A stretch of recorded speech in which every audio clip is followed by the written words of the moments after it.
I sold the house this morning while my husband, Mark, was still asleep in the guest room, dreaming of a life that no longer includes me. He doesn't know the keys in his pocket won't work by dinner time. He thinks he's the one pulling the strings, but he forgot the most important rule of our marriage. I never show my hand until the game is already over. It started yesterday at 7 a.m. Mark is usually glued to his phone, but he was in such a rush to get to his business brunch that he left it face down on the granite kitchen counter. I wasn't going to look, I really wasn't, but then a notification lit up the screen. It was a text from a woman named Chloe. It said, "The realtor says if we list the estate by Friday, we can be in the beach house by the 1st of the month. Does she suspect anything yet?" My breath caught in my throat. I didn't scream. I didn't throw the phone. But then I saw the second notification. It wasn't a text. It was a bank alert. Mark hadn't just listed the house. He had already withdrawn $50,000 from our emergency fund to pay Chloe's first year rent. He wasn't planning a move. He was halfway out the door with my money. Now, I want to ask you something. If you found out your partner was stealing your family's legacy for a mistress, would you call a lawyer and wait 6 months? Or would you burn their life down before they even got to the office? I chose the fire. Some call it bitter. I call it an even trade. I heard Mark's footsteps on the stairs. I quickly slid the phone back. When he walked in, smelling of expensive cologne and lies, he didn't just grab his phone, he grabbed a set of papers from his briefcase and asked me to sign them. "It's just a tax form for the trust, honey," he said. I looked at the line. It wasn't a tax form. It was a waiver of my right to the property. He was trying to get me to sign away the house right there over blueberry muffins. "I'll sign it after my coffee," I said, my voice as smooth as glass. He smiled, thinking he'd won, but as soon as his silver sedan cleared the driveway, I didn't go to the laundry room. I called a contact I've known for a decade, a high-end private buyer. He didn't care about a walkthrough. He wanted the land, and he wanted it fast. But then the buyer told me something that made my blood run cold. "Sarah, I'd love to buy it, but I thought you already sold. I saw the under contract status on the private portal an hour ago." Mark hadn't just listed the house. He had used a forged power of attorney to sell it to a shell company. He was double-crossing me and Chloe. He was going to take the house money, the $50,000 from the bank, and vanish without her, too. He wasn't leaving me for a woman. He was leaving everyone for the cash. I stood in the foyer, my heart hammering against my ribs. The house was already sold on paper, but the deed hadn't been recorded at the county office yet. I had exactly 3 hours to stop the wire transfer and sell it to someone else first. Just then, the doorbell rang. It wasn't the mailman. It was a man in a dark suit holding an eviction notice. "Mrs. Miller, you have 24 hours to vacate." I stared at the medical van through the sidelight of the front door. Mark had played a perfect game of chess, but he'd forgotten that I was the one who taught him how to move the pieces. The men in the white coats weren't city employees. They were private transport. Mark was paying for my disappearance. I didn't run out the back. I went to the safe in the floor of the pantry. Mark thought he knew the code because it was our anniversary. It wasn't. It was the date my grandfather bought this land in 1952. I pulled out the one thing Mark didn't know existed, a recorded video of my grandfather explicitly stating that the trust could never be dissolved by a spouse, even with a power of attorney. The medical transport team knocked on the door. "Mrs. Miller, we're here to help you get to your appointment." I opened the door just an inch. "I think you have the wrong house, but if you're looking for the man who hired you, he's currently at the First National Bank downtown being arrested for filing a false death certificate." The men looked at each other. They weren't kidnappers. They were just muscle for hire. When they heard the word police, they didn't stick around to argue.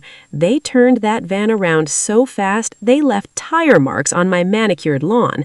But as they pulled away, I saw Mark's silver sedan parked at the end of the block. He wasn't at the bank. He was watching. My phone buzzed. It was a text from an unknown number. "The bank manager is my cousin, Sarah. You can't stop the transfer from the porch." My blood turned to ice. Mark hadn't just walked into a bank. He had infiltrated the system. The manager I spoke to earlier wasn't the manager at all. It was a redirected line. I realized I was talking into a void. Mark had cut the hard line to the house and was spoofing my cell signal. I was trapped in a digital cage. Just then, a black SUV pulled into the driveway. It wasn't the police. It was the private buyer I had called earlier, the one who said the house was already sold. He stepped out of the car, but he wasn't alone. Chloe was in the passenger seat. The buyer, a man named Miller, no relation, walked up to the porch. Chloe followed, her face red from crying. "Sarah, we need to talk," she said. I stepped back, letting them into the foyer. Chloe pulled a folder from her bag. "Mark told my father the house was in probate. He said you were a distant relative who was squatting here." I looked at the probate papers. Mark had created an entire fake family tree. He had turned me into a ghost and himself into the rightful heir. But then Miller spoke up. "I didn't bring Chloe here to help you, Sarah. I brought her because she has the keys to the offshore account. Mark put the money in her name to hide it from the audit." Chloe nodded. "I thought we were starting a life. But then I found the flight logs in his email. He has a ticket to Singapore for tonight. 1 ticket, not 2. The betrayal was a circle. He was stealing from his wife to fund a life with a mistress, only to steal from the mistress to fund a life alone. "We have to move," I said. "He's at the end of the street." But when we looked out the window, the silver sedan was gone. In its place was a moving truck, not a small one, a massive industrial rig. Mark wasn't just taking the money, he was coming for the furniture, the art, and the history. He was stripping the house bare before the buyer could claim it. If you had the chance to let your enemy walk into a trap, but it meant losing everything you owned, would you let them take the house just to catch them in the act? Or would you fight for the walls, even if it meant they might slip away? I had decided the walls didn't matter. The person inside them did. The movers burst through the front door. They had a legal work order signed by Mark. I didn't stop them. I watched them wrap the piano. I watched them take the paintings. But as they reached for the grandfather clock, I whispered to Chloe, "The GPS tracker is in the base of the clock. Let them take it." Chloe frowned. "What GPS tracker?" I smiled. "The one I put there the day I found out he was lying about his late nights at the office." But then the twist hit me. The movers weren't taking the stuff to a warehouse. They were loading it onto a ship. I saw the manifest. The destination wasn't Singapore. It was a port in Lebanon. Mark had 3 different identities. We followed the truck in Miller's SUV, staying 3 cars back. We tracked the clock through my phone. It stopped at a private airfield outside the city. There was a small jet waiting on the tarmac. Mark was there, standing by the stairs, checking his watch. But he wasn't alone. A man in a law firm suit was handing him a briefcase. It was Henderson, my family lawyer. The sun was beginning to dip below the horizon of the airfield, casting long, distorted shadows across the tarmac. Mark was pinned to the ground, his face pressed against the cold asphalt, but the air still felt thick with his desperation. I stood over him, watching the man I had once shared a life crumble into a stranger. The wind whipped my hair across my face as I looked at the scattered papers from Mark's briefcase. Henderson was already being ushered into a separate police cruiser, his expensive leather shoes scuffing against the gravel. but the game wasn't over. As the lead detective reached for the stack of titles, Mark let out a jagged, frantic laugh. "You think those titles are the prize, Sarah?" Mark wheezed, his eyes darting to a small silver thumb drive that had rolled under the wheel of Miller's SUV. "Those houses are empty shells. The real money, the $8 million from your family's offshore liquidation, is sitting in an escrow account that requires a biometric scan. My scan. If I don't check in by midnight, that money vanishes into a black hole. You'll be broke, and the state will seize the estate for back taxes you didn't even know you owed." I looked at Miller. He didn't look surprised. He reached down, picked up the thumb drive, and handed it to me. "He's bluffing about the black hole, Sarah," Miller said, his voice low and professional. "But he's not bluffing about the taxes. Henderson has been funneling the property tax payments into his own pocket for years. The historical landmark status you filed, it only works if the title is clear. Right now, your childhood home is about to be foreclosed on by the county." I felt the ground shift beneath me. Every move I had made was being countered by a dead man's switch I hadn't seen coming. If the house was foreclosed, the state sale would be voided, and Mark's shell company would be the first in line to buy it back at a public auction for pennies on the dollar. He wasn't trying to run. He was trying to reset the board. "I have the code, Sarah," Chloe interrupted, stepping forward. Her eyes were hard, the tears finally dry. "Mark didn't just use my father's company, he used my social security number to set up the tax shelters. I can authorize the back payment right now." But as she pulled out her phone, Mark grinned through the blood on his lip.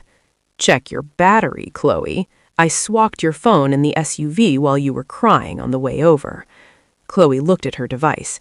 It was a dummy phone, a plastic shell with a glowing screen that did nothing. Mark had planned for her betrayal, too. He had fed her fake information just to lead us all to this airfield, keeping us away from the one place where we could actually stop the clock. If you had minutes to save your family's legacy, would you break the law to do it? To stop the foreclosure, I needed to access the county's digital portal using a key only Henderson had. The police couldn't help me. They needed a warrant, and warrants take hours. I had 15 minutes. I looked at Henderson in the back of the cruiser. I could wait for justice, or I could take it. I walked over to Henderson's car. I didn't yell. I didn't threaten. I leaned into the window and whispered, "Arthur, Mark just told the detectives that the tax fraud was entirely your idea. He said he has a recording of you admitting to the skimming in 2018. If you give me the portal override, I'll tell them the recording is on the drive I just found in his pocket. It might be enough to get you a plea deal." Henderson's eyes went wide. The honor among thieves was non-existent. He rattled off a 16-digit alphanumeric code without hesitation. I typed it into my own phone, bypassing the security layers of the county treasurer's office. But as I hit submit to pay the back taxes, a red banner flashed across my screen. Payment declined. Account frozen by federal order. Miller stepped toward me, his face grim. "I told you to stay in the car, Sarah. Treasury froze everything related to Henderson 10 minutes ago. You can't pay the taxes with dirty money, even if it's yours." My heart sank. I had the code, I had the intent, but the system itself was now my enemy. The house was going to the auction block in 10 minutes, and there was nothing left in my name that the government hadn't touched. Then I remembered the safe. Not the safe in the basement, but the one my father kept in a safety deposit box at a small, independent bank in the suburbs, a bank that didn't use digital ledgers. "Miller," I said, "that black SUV of yours, how fast can it get to Oak Street?" He looked at his watch. "In this traffic, 12 minutes. Why?" "Because my father didn't trust banks. He kept the original gold certificates from the 1940s. They aren't in a digital account. They aren't dirty money. They are physical assets. We scrambled into the SUV, leaving the police to process Mark and Henderson. We raced through the streets, sirens in the distance, the clock ticking down to the 6 p.m. foreclosure deadline. We reached the bank at 5:58 p.m. The manager was already locking the doors. I banged on the glass, showing my ID. He recognized the name. He let us in. I ran to the vault, my hand shaking as I turned the physical key. Inside the box wasn't just gold. There was a letter. For Sarah, in case the world turns cold. I grabbed the certificates and ran them to the teller's desk. Wire this to the county treasurer, now. The teller looked confused. Ma'am, these haven't been appraised in decades. I didn't have time for an appraisal. They're worth 10 times the tax debt. Just send the serial numbers. As the clock hit 5:59 p.m., the computer beeped. Transaction pending. The screen turned green. Taxes paid. Title clear. I slumped against the cold marble counter, tears finally stinging my eyes. And I saved the house. But as I walked out of the bank, I saw Chloe waiting by the car. She wasn't smiling. She held up her real phone, the one she had hidden in the SUV's glove box. Sarah, you saved the house, but Mark just made his one phone call from the station. And? I asked, my voice tightening. He didn't call a lawyer, Chloe whispered. He called the private buyer, the one you thought was the Millwood Group. Sarah, the Millwood Group doesn't exist. It's a front for a development company owned by Henderson's brother. Even with the taxes paid, the sale you signed this morning is still valid. You just cleared the title for the people who helped him rob you. I stood on the sidewalk, the irony hitting me like a physical blow. I had used my father's secret gold to pay the debts of the people who were taking my home. I looked at Miller. He stayed silent. But then I looked at the digital receipt in my hand. The buyer wasn't the Millwood Group. I had changed the name on the contract at the last second before I signed it this morning, just in case Mark was watching my screen. I didn't sell it to Millwood, I told Chloe. I sold it to a nonprofit land trust called the T.F. Miller Foundation. Chloe frowned. Who is the head of that foundation? I looked at Miller. He gave a small, almost invisible nod. I am, Miller said. And the mission of the foundation is to return stolen ancestral land to its rightful heirs. Mark had spent years trying to find a loophole in my family's history, but he never realized that I had spent those same years building a fortress of my own. The private buyer was the trap. I had invited the foxes into the hen's house, but I had built the house out of steel. Mark was headed to prison, Henderson was ruined, and the house was finally, legally, and permanently mine. People ask if the stress was worth it. They ask if I would do it again, knowing how close I came to losing my mind. I tell them that the only thing more expensive than fighting for your life is letting someone else live it for you. I drove back to the estate one last time. The sold sign was still in the yard, but I pulled it out of the dirt with my own hands. The house was empty, the furniture was gone, and the rooms echoed with the ghosts of a marriage that never really existed. But as I sat on the porch watching the moon rise over the trees, I realized I didn't need the art or the piano. I had the land, I had the truth, and I had the keys. Justice wasn't just served, it was just served.